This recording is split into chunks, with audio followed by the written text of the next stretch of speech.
It seems like just one long, continuous take.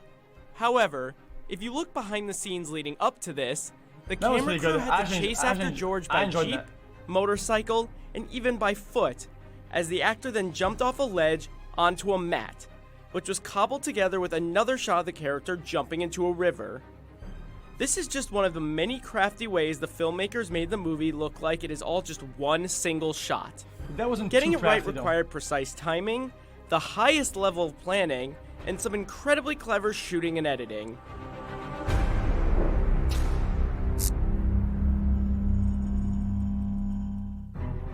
The entirety of 1917, a drama set during World War I, follows a pair of young soldiers trying to deliver a message to stop an attack. This movie?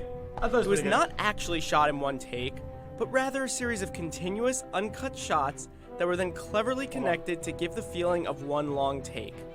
While this has been done before, 1917 presented many new challenges for the filmmakers. One of the earliest examples of a one-shot film was Alfred Hitchcock's Rope. A more recent example is Birdman. 1917 pushes it a step further with its persistent action and the constantly changing terrain. It never uses the same location twice. Who was up for this daunting task? Cinematographer Roger Deakins. Deakins earned a reputation as one of the greatest cinematographers alive today thanks to his masterful work on movies like Skyfall and Sicario. He earned the Best Cinematography Oscar for Blade Runner 2049. I mean, this is not sort of style of filmmaking. Guys, I don't want to be rude, okay? I didn't really enjoy Blade Runner.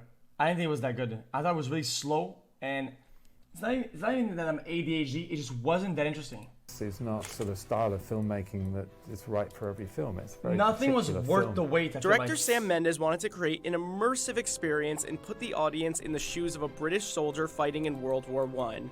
Getting the camera right up in the soldiers' faces as they moved through long, narrow trenches was a major aspect of that. First off, because of all the long takes the crew would be shooting, 1917 required even more preparation than the average movie. For example, the crew built models of every single set, like this farmhouse that the two soldiers visit. Here is the model they built, and here's how it appeared in the movie. That looked really cool. The models help the crew see how the overall scene should look. Take the scene where Schofield runs through a destroyed city. It was lit up by flares in the sky.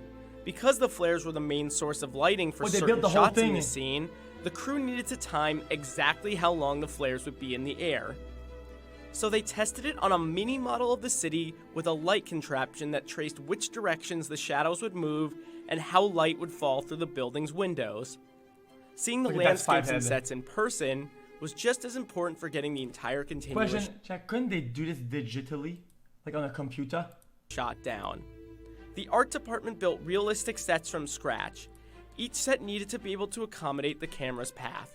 For example, the barbed wire the two soldiers walked through in no man's land had angled pathways so the camera could get through. Ramps allowed the camera to pass from no man's land into the lower German trenches. Meanwhile, tunnel entrances had to be the exact right length to accommodate the camera and their cuts. One window was built to come apart so that the camera could pass through it. Perhaps most impressive of all was the 5,200 feet of trenches the crew had to build. As some of the most action-packed and challenging shots happen in these narrow pathways, it was crucial to measure everything. Every scene had to be the exact length of the land. So, if a scene and shot lasted 8 minutes, it had to take exactly that long to get through that specific area. In an interview with Vox, Mendes said they wouldn't build a set until they knew exactly how long it should be. This required a lot of rehearsing. While all films require rehearsals, the process for 1917 was much longer and more rigorous. According to Deakins, on most films, these rehearsals can take place the day of shooting, but for 1917, walkthroughs were happening well in advance. They started rehearsing at Shepperton Studios near London and then moved to the sets. Every single line of dialogue had to be rehearsed on location.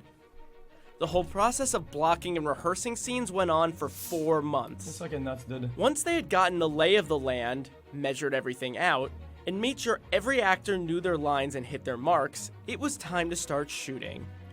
There was another crucial step in pulling off this illusion. The camera could never move I know back. this is a dumb thing, but I know they make profit and a crazy amount of profit on these movies, but the budgets are fucking crazy for things that they're not really going to all use. Things that are going to build that they're going to get destroyed. It's so much material and value. It's crazy, dude. Only forward, as the characters had a starting point 300 and a million. fixed destination and could never go back. One solution for that, letting the camera move 360 degrees. This allowed the crew to constantly move forward and follow the characters without making a visible hard cut. Productions of this size call for heavy equipment, but how was the crew supposed to deal with cameras that needed to be mobile? The solution, a new model of high-definition camera that was much lighter and smaller than usual. This gave Deakins the same great image quality, but also allowed for more portability and for the camera to more quickly be attached to something like a crane or a drone. A heavier camera would not have worked with the crew's stabilizers, which were crucial for when the camera operators had to walk and run after the soldiers. Creatively, Sam and I talked about it. We wanted the camera to be quite steady. We didn't want a jerky camera stuff. One can understand why the camera needed to be light, as there were cameras running along wires to capture shots like this one, where Schofield jumps across a broken bridge. The camera also traveled on wires for its trip through no man's land. It could very easily be unhooked from these wires by a camera operator. Schofield's journey downriver was captured mostly by a crane. A part of the sequence in which the character drops down an 18-foot set of waterfalls was shot by attaching the camera to a drone. The constant movement created another big challenge, lighting a scene. They did use some artificial lighting, like this 50-foot tall light tower that was dimmed to create the color of fire and meant to light up the entire ruined village. However, if they put lights in the trenches, they might accidentally show up on screen during one of the movie's many 360-degree shots, so they relied mostly on natural light. Cloudy days were more optimal than sunny days, as sunny days meant more shadows. I'm looking at all my weather apps to see when it's going to cloud over, and then is that cloud going to last long enough to do a 5-minute take? And because the movie took place in real time, if everybody's there, right, and it's cloudy and they can't film anything, what do? Hey, boys, everybody stay home, everybody chill, man. And do they get paid? Place in real time, the lighting had to look consistent. Even a little too much sun in the sky meant production had to shut down for the day. Deakins needed to know not just how shots would look, but how they would be stitched together in post-production. Deakins and Mendes found subtle ways to make those cuts without the audience knowing. This would also help editor Lee Smith immensely. Sometimes an object would block the frame. Shots where characters traveled through doorways or entered a bunker also allowed for easier cuts. Take this shot, where the two main characters walked through a black curtain. Other shots required even cleverer transitions. In one thrilling sequence, Schofield runs through a burning city and jumps off a ledge into a river. If you look at the same shot behind the scenes, you'll see George running through that same city and jumping off the ledge, but instead of a river, he jumps onto a mat. With the help of some visual effects, the editors were able to seamlessly stitch together the character jumping off the ledge and into the rapids. And to capture him even getting to that point, the camera crew had to make sure they were completely in sync with the actor's every movement. Some parts of the maze-like sequence involved chasing after him with a camera attached to a motorcycle. For the big leap, they needed to attach a camera to a longer, more flexible crane. But nothing quite matched the challenge of pulling off the climactic sequence in which Schofield runs alongside a trench in the middle of battle. Getting this shot was a huge endeavor. We started on a 50-foot Technocrane that was armed in from, say, as we're facing George, from the right-hand side. Jesus. It climbs up the trench with him as the camera's booming out on the arm. He hesitates at the top of the trench. Then the camera's taken off that Technocrane because the camera's basically on a stabilized head called a Stabili, surprise, surprise. Then they hook it onto another Technocrane, and that Technocrane is on the back of a tracking vehicle, and that's already slowly moving back. So as they hook it on, it's all one move. That moves back. George speeds up and starts running. Meanwhile, the two grips that did that are in costume, so they find a way around to be able to come across the back of the shot, and you don't see them until that point in costume. And they were quite glad because they got money for being extras that day. Once the camera was on the truck, it had to follow George as he ran for about a quarter of a mile. Meanwhile, they had explosions going on in the background. According to Deakins, they only had enough explosions for 4 takes. And thanks to their tireless rehearsals and walkthroughs, they were able to pull it off on time.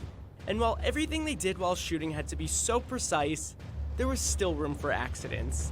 As George is running out of the trench, you'll see him bump into some extras. That wasn't planned. The actor bumped into them by accident, and they just kept the camera rolling. Had they called cut right away, this great, genuine moment capturing the chaos of the war would never have made it into the movie.